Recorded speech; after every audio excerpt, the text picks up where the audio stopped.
안녕하세요. 부산부동산 스터디입니다. 6월 17일 1일 브리핑 해보도록 하겠습니다. 실수요는 지금이라도 사라고 하는데 지금 사는 건 실수요. 단 좋은 가격이라면 오케이. 자, 주간 실거래 지수가 보합으로 내려올 때까지 약상승에서 보합까지 오는데 도대체 몇 달 동안 지금 이 짓을 하고 있나요? 이 짓을 하는 동안 매수 심리는 아주 급격하게 추락하고 있고 매도세는 아주 강해지고 있습니다. 매수세는 없어요. 매수세는 없어요.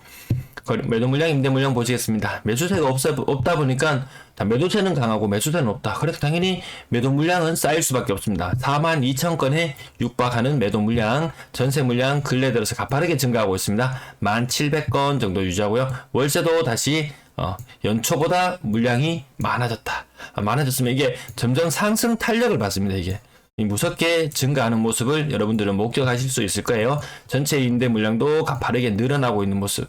활처럼 휘어간다. 이런 표현 들어보셨나요? 예, 전체 임대 물량은 15,700개. 매도 물량 아까 한 42,000개. 그러면 이 두 개 합치면 67,000개, 68,000개, 거의 한 68,000개 되는 물건이 시장에 나와 있다. 근데 거래가 안 된다. 거래량 거래대금 보시겠습니다. 거래가 안 되는 게 요 지우 수치죠. 요때 4월달, 5월달 거래가 활발할 때는 요 수치가 100을 넘어섰어요. 그리고 70이라는 수치는 한 2월달 정도의 거래량이 나타났을 때 요 70이라는 숫자가 나타났어요. 그럼 1월에는 거래가 더 없었죠. 그때는 어떤 숫자가 많이 나왔다? 68, 요 숫자. 아주 익숙한 숫자입니다. 요 정도 숫자 나왔을 때 1월달 거래량이었거든요.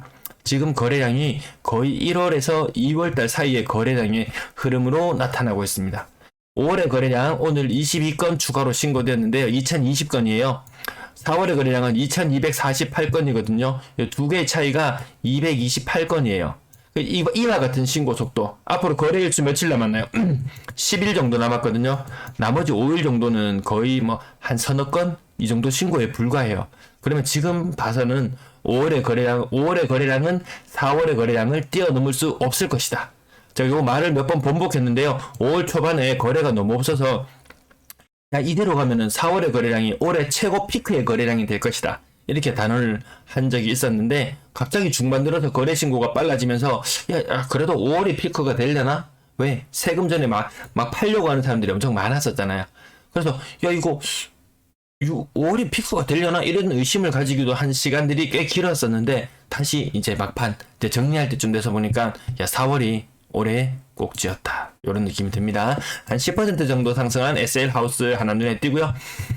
그 다음 10% 정도 하락한 부산 명지 중흥 X클래스 에듀오션 한 개 정도 눈에 띄네요. 뒤쪽에 가면은 신고가, 이 억 단위로 상승하는 신고가 나왔어요. 대단합니다. 그 바로 사이에 끼어서는 또 한 15% 정도 하락.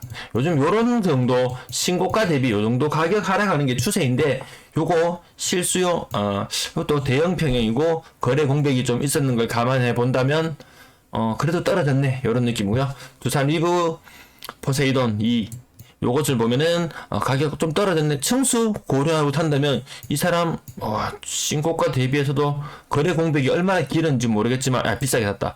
야, 실수요는 지금이라도 사야지. 이런 말에 홀라당 넘어가면은 그건 실수요. 이렇게 이야기 오늘 제목을 붙여봤어요. 엄청난 상승을 보였던 아파트 과거 19년도에 조정 해제 풀리고 나서 얼마 안 19년도에 한 4억 3천 거래되는 것이 지금 한 6억 3천까지 왔다. 한 2억 정도 올랐어요. 퍼센트로 따지면 한 50%? 부산 이 정도 안 오른 아파트 있나요? 엄청난 상승을 하는 이 기간, 최근 한 3, 4년 동안 이 정도 다 올랐죠. 따지고 보면 저게 엄청난 신고가는 아니다. 그 바로 밑에 또 엄청난 또 가격 상승을 보였던 아파트 17년도에 3억 6천이었어요. 그게 이제 5억을 간 넘겼어요. 3억 6천짜리가 이거 50% 상승했나요? 이 오랜 기간 동안 이 엄청난 거래 공백들 생각해 본다면 신고가 저거 별로 이렇게 그냥 평가하고 넘어갑니다. 대림 1996 22평형 한 20% 정도 하락한 건 눈에 띄고요. 그 다음 동네 3차 SK뷰 가격이 좀 너무 오락가락해요. 네. 30% 정도 하락한 거, 뭐 뷰가 어떻고 저떻고 뭐 이런 것들 좀 많이 따지는 동네인가요? 가격 편차가 굉장히 심해서 좀 사람을 깜짝깜짝 놀라게 할 때도 있는데 전 자세한 속사정은 모르니까 어쨌든 그 하락 비율만 봅니다. 대림, 쌈용, 강변타운도 20% 정도 하락한 거. 제가 이 오른쪽에 퍼센트 기록하는 거 보시면은 근래 분위기 아실 수 있을 거예요. 자, 그 다음 페이지로 넘어가 보겠습니다. 한일 1996, 이것도 20% 가까운 하락. 그 다음 부산 명지중흥 S, 요거는 한 10% 정도 하락. 그 다음에 한 15% 정도? 15% 정도 상승한 것도 한 개 눈에 띄고 하락 거래가 여전히 많이 있다는 것 계속 살펴보시면 되겠습니다. 초읍, 대우, 초읍동. 이것도 한 15% 정도 하락. 숫자들만. 자세한 내용을 보시려면 사이트 돈보.co.kr 휴대폰으로 보시는 분들 숫자가 작게 보여서 좀 불편한 점 알고 있습니다. 사이트에 들어가셔서 저는 대략 전체적으로 15%에서 한 20% 정도 20% 정도 떨어지는 거래가 많네. 이런 부분들을 짚어드리면은 정말 맞냐? 그거 정말 이거 최근 매매 가격은 3억인데 최고 전세가가 2억 7천? 야, 그러면 이 전세가율이 90%인데 다 하면 이 깡통 전세잖아. 이런 것도 구체적인 수치를 확인하고 싶으시면 돈보.co.kr 그쪽으로 가시면 될 것 같습니다. 건당 거래 대금 계속해서 떨어지는 모양새 유지하고 있고 완전 고가의 거래 아파트들 거래 성사되고 있지 않죠? 5월의 거래량 삐리합니다. 최근에 올랐다 거래량이 올랐다 많아진다 하지만 아마 제가 생각했을 때는 올해는 이게 끝이지 않을까. 올해 피크는 정말 4월이 끝이었다. 4월의 끝이었다. 그런 느낌이 듭니다. 3억 미만 거래 비중 조금씩 다시 올라가고 있는 느낌이 들고요. 6억 이상 거래량 의미가 없어요. 의미가 살펴볼 필요조차 느껴지지 않을 정도로 6억 이상 고가의 아파트들 거래 비중이 떨어지고 있고요. 분양권 거래량 5건 중에 0건. 며칠 전에 신고가가 나왔던 부산 오션시티 푸르지오 동삼동 요 아파트 최근에 좀 많이 유명해졌죠. 며칠 전에 신고가도 한 2건 나오곤 했는데 이 47층이 가격이 얼마나 많이 떨어졌나요? 1억 2천 20% 고가 대비 이 정도 떨어졌어요. 대구에는 요런 거래들이 아주 흔해요. 1억 떨어지는 거 흔해 빠졌어요. 분양권 고점 대비 2억 심지어는 3억까지 떨어지는 것들도 나오고 있어요. 그 3억이 떨어졌다 2억이 떨어졌다 이것이 문제가 아니고 그 2억 3억 떨어지는 거 다 하면은 피가 5천이 안 되는 거. 판매자 손에는 매도인 손에는 현찰 한 2천도 쥐기 빠듯할 정도의 거래가 굉장히 많습니다. 그 현상에 대해서 어제 제가 좀 깊이 생각을 해봤는데요. 부산도 계속 입주 물량이 많잖아요. 어떤 현상이 생기는지 예상해 보신다면 올해 말부터 시작해서 내년까지 입주하시는 분들 집단대출 받으시죠? 집단대출 받으시죠? 이때 금리가 굉장히 많이 오른 상태에 아마 울며 겨자 먹기로 고정금리를 택하지 싶어요. 그러면 심할 때는 정말 5% 이상 내년에 입주하는 사람들은 6% 이상 아주 높은 금리를 몇 년 동안 부담해야 된다. 이걸 한 3년 정도 부담한다고 생각하면은 집값이 한 20% 정도 올라서 5억짜리 집을 가지고 있어요. 분양가 5억이었어요. 이거를 지금 5억 5천에 팔 것이냐, 나중에 시간이 지나서 6억에 팔 것이냐. 6억에 팔아도요, 이때 이자 부담이 거의 1억 정도 될 거예요. 그냥 20% 정도 이자를 물어야 되는 상황인 거예요. 그래서 지금 왜 팔아? 바보같이 지금 왜 팔아? 고작 2천 먹으려고 팔아? 근데 나중에 시간 지나서 한 2년 정도 지났는데 여전히 부동산 분위기가 좋지 않은 상황이다. 그렇다면 이거 1억 받고 팔아도 오히려 더 손해인 상황인 거예요. 이 상황 이해되시죠? 이런 현상들 자주 목격하시게 될 거예요. 전세 거래량 97건, 어제는 조금 작았는데 오늘은 약간 늘어났네요. 전세 비율 10%, 신고가 비율 10% 이상 되지 않습니다. 억 단위로 하락한 거 동그라미만 치면서 개수만 확인해 볼게요. 한 4건 정도, 절반 정도 그 밑으로 가도 억 단위로 하락하는 건들은 계속해서 나타나는데 오늘은 크게 하락한 거 보이지 않네요. 아마 임차인들 나중에 큰 부담 지게 될 것 같습니다.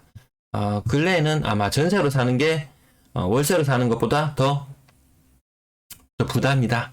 그런 시절을 겪어 나갈 수도 있음에도 불구하고 오늘은 크게 떨어지는 것은 보이지 않습니다. 근래에 입주한 아파트 한 개 볼까요? 연지 에코팰리스 3억. 근래 입주하는 8국민평형 정도 수준도 최근에 입주한 아파트들 보면은 대구 지역 같은 경우 예를 들면 4억 가는 경우 잘 없어요.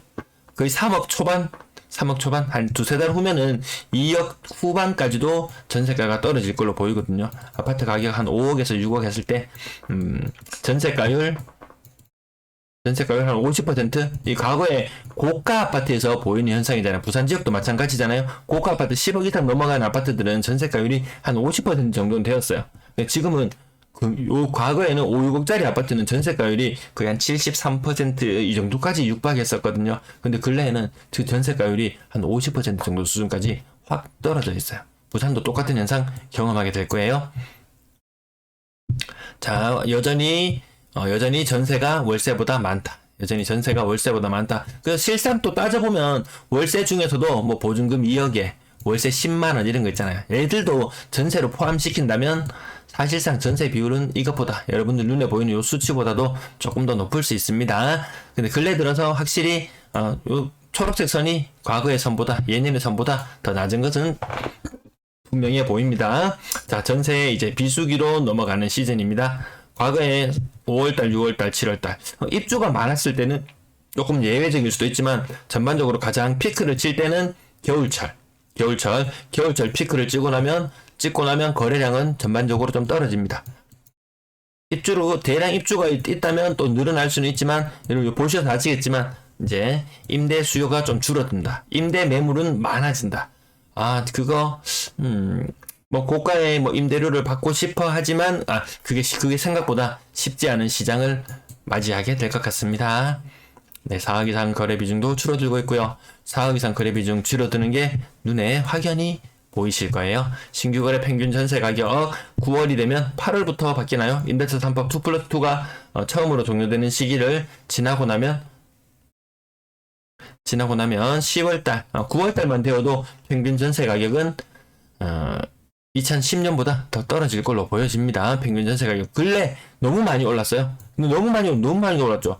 야, 부산 전세 시장 잘 나가네. 요런 느낌 가지만 엄청 비싼 아파트 그리고 싼 아파트 사실 뭐 2억 미만의 아파트가 전체 가구의 절반 정도 수준이라고 감안했을 때 그동안 평균 전세 가격이 그동안 좀 낮았었다. 예년에 2억 1천만 원 수준이면 광역시 중에서 울산, 광주 요 정도 수준이에요. 대구가 한 2억 4, 5천 했을 때 부산이 한 2억 1천만 원 했다. 근데 근래에는 부산이 조금 더 높아졌는 경향은 있지만 광역시 대비 압도적으로 높진 않다. 이런 느낌이에요. 월세 거래량 58건 신고되었고 예년보다 조금 많아졌지만 점점 떨어지는 추세. 자, 가을 찬바람이 불 때까지 임대 시장 좀 고전할 것으로 보여집니다. 평균 월세 가격 간혹 게시판 같은 데 보면은 이제 뭐 세금으로 무조건 다 떠넘겨야지 막 이런 식으로 이야기를 했어요. 종부세 올리고 재산세 올리면은 세금으로 다 어차피 세금 부과되는 부분 임차인한테 다 떠넘긴다고 했어요. 근데 이번 정부가 야 종부세도 깎아줘, 재산세도 깎아줘, 뭐 세금 엄청나게 깎아줘요. 그럼 임대료 깎아주시나요? 임대료 깎아주실 건가요? 깎아준다 만다 할 것도 없이 그냥 시장이 그것을 판단할 것 같습니다. 딱히 많이 뭐 높아진다 이런 느낌은 들지 않고요. 임대 거래량 가을까지 좀 고난의 시기가 다가올 것 같습니다. 오늘도 시청해 주셔서 감사합니다. 내일 뵙겠습니다.